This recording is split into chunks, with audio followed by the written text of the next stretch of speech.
On the German Autobahns, you can drive your car on a straight road at any speed you want. That's right, there aren't any police here to stop you at all.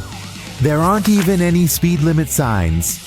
You press the gas pedal all the way down, 200 kilometers per hour, 250, 300, really as fast as you want. And it's still legal. There's absolutely no problem. Strange, right? But the really surprising thing here is that despite all this incredible freedom, Germany has one of the lowest road fatality rates in the world. Only 3.7 people per 10,000. That means it's 70% less than a country like America, where there are speed limits everywhere, even on the highways, which are huge and all. This contradiction raises a puzzle. How is it possible that Germany's highways without speed limits are safer than the big, law-filled, and restricted roads of other countries? Well, today I want to dive right into this topic, so stay with me until the end of this video.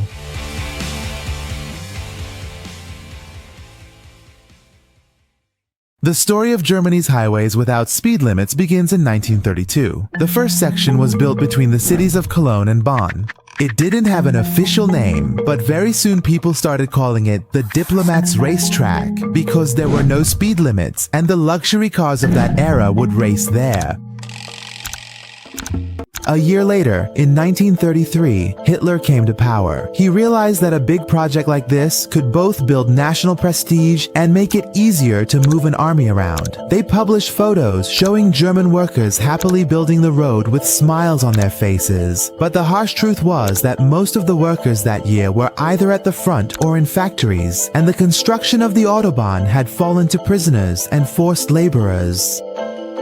So, a dark and rather complex history lay hidden behind this incredibly smooth, incredibly shiny asphalt. In 1938, a truly legendary driver named Rudolf Caracciola, skillfully behind the wheel of a magnificent Mercedes-Benz W125, which was equipped with a powerful V12 engine, reached an absolutely unbelievable and astonishing speed of 435 kilometers per hour, or 270 miles per hour, on the German Autobahn. Just try to imagine that incredible feat at that particular time. Of course, even today, modern and highly advanced cars have successfully broken these impressive records. A Bugatti Veyron, for instance, achieved 432 kilometers per hour, and a Porsche 911 GT9 reached 380 kilometers per hour. It's almost as if this entire place is truly a magnificent playground for dedicated and passionate car enthusiasts. Of course, let me add in parentheses just for clarity that it's not always exclusively about raw speed here.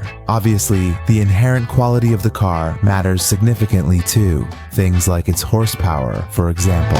Joking aside, let me pose a very important question. Why do German Autobahns have absolutely no speed limit? The answer, surprisingly, is very simple and straightforward. Because there never was a formal limit and there never was a compelling need to impose one. Let me explain a bit more in detail. The driver training system in Germany is exceptionally strict and rigorous. Getting a driver's license is both an expensive and a very time-consuming process. Drivers must profoundly respect the established rules, and they must carefully observe all road laws, maintain safe distances, and adhere to proper driving etiquette. On top of that, the overall quality of the roads themselves is truly exceptional. The asphalt is always meticulously kept in the best possible condition, the markings are incredibly precise, and the curves and slopes are expertly engineered so that even at very high speeds, you don't lose control of your vehicle. Now, an interesting and quite remarkable point about German Autobahns is that, despite the complete lack of explicit speed limits, the average speed on the Autobahn is only 142 kilometers or 88 miles per hour. This clearly means that not everyone is driving like a complete maniac, so having no speed limit absolutely doesn't mean that anyone can just floor it like in the Fast and Furious movies and not worry about anything at all. German law is very clear and unambiguous. If your speed is over 113 kilometers or 70 70 miles per hour and an unfortunate accident happens, the court says the responsibility is much more heavily on you, even if the other party is mainly at fault simply because you were driving at a very high speed. So a significant part of the blame comes back directly to you. On this particular topic, let me give a famous and rather tragic case as an illustrative example. In 2003, a Mercedes test driver named Ralph Fisher was driving at a very high speed, and his reckless behavior caused a young mother to panic and tragically lose control of her car. That woman and her 2-year-old child were both killed in the horrific accident. So what was the ultimate result? The driver was sentenced to 18 months in prison for involuntary manslaughter. So contrary to popular belief and common misconceptions, German Autobahns don't offer absolute and unrestricted freedom. Here, freedom comes with accepting significant responsibility and potentially heavy consequences. Now, let me tell you another interesting and quite surprising fact. In Germany, if you tailgate too much, meaning you flash your lights and honk aggressively to make the car in front move over, the fine can be up to 375 euros, and sometimes they can even permanently take away your license. So, drivers are much more concerned about their overall behavior and conduct than just their speed alone. Now, an important and pressing question: should this freedom of speed on German Autobahns really continue indefinitely? Well, according to recent surveys, about 60% of Germans support imposing speed limits, and only 38% say it should stay this way. Even Formula One champion Sebastian Vettel said that imposing a speed limit is an obvious and logical choice.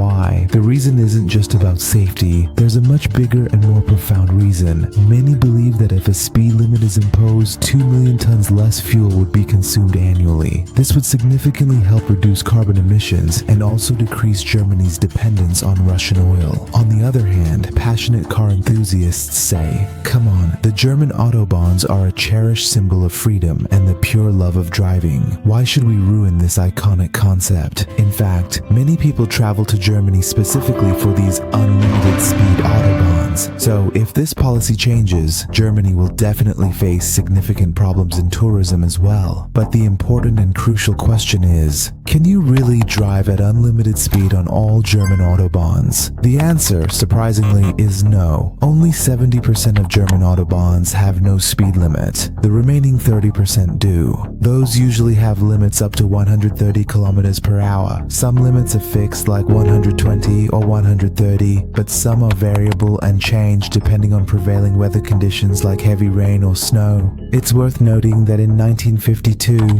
all speed limits, even within cities, were completely lifted, but due to the subsequent increase in accidents, in 1957, the limits were reinstated. The only place that remained completely unchanged was these unlimited speed Autobahns. Now, let's look at the statistics again. Germany's road death rate is 3.7 per 100,000 people, which is one of the lowest in the entire world. In contrast, the road death rate in the US is almost 3 times that of Germany, even though almost everywhere in the US has speed limits, and because of the country's vast size, the highways are wide and multi-lane. So, what can we definitively conclude from this? High speed alone isn't necessarily the sole cause of death. More important than just speed are road quality, comprehensive driver training, and a responsible driving culture. Now, an even more interesting and thought-provoking question: what if all cars become self-driving in the future? What I mean is, imagine if all cars, like Teslas or BMWs, had artificial intelligence systems that could precisely adjust the distance between vehicles, synchronize everyone's speed, and in this way, no one would get distracted. What would happen then? Well, in that case, maybe we could all drive comfortably at 350 kilometers per hour or even 220 without any accidents. So, the future of Germany's Autobahns doesn't just depend on safety or domestic policy, but is also tied to future technology. Many people who travel to Germany say that driving on this country's Autobahns has a special feeling, not just because of the speed, but also because everything is so orderly and clean. For example, when you're in the passing lane, you know no one will suddenly jump in front of you for no reason. When you speed up, you're sure the road is smooth and you won't suddenly hit a pothole that could make you lose control. That That's why driving on Germany's Autobahns is also a kind of cultural experience. Now, with all that said, as someone who loves cars and speed, I have to say that, in my opinion, the real thrill is these German Autobahns. And this freedom is something more than just driving. It's like a cultural symbol. Now, I'd like to know your opinion too. Would you prefer to drive on Germany's Autobahns at 300 kilometers per hour, full throttle? Or do you think safety and the environment are more important than anything else, and there should definitely be speed limits on the Autobahns? Be sure to write your opinion below, because I really want to know. Which side are you on?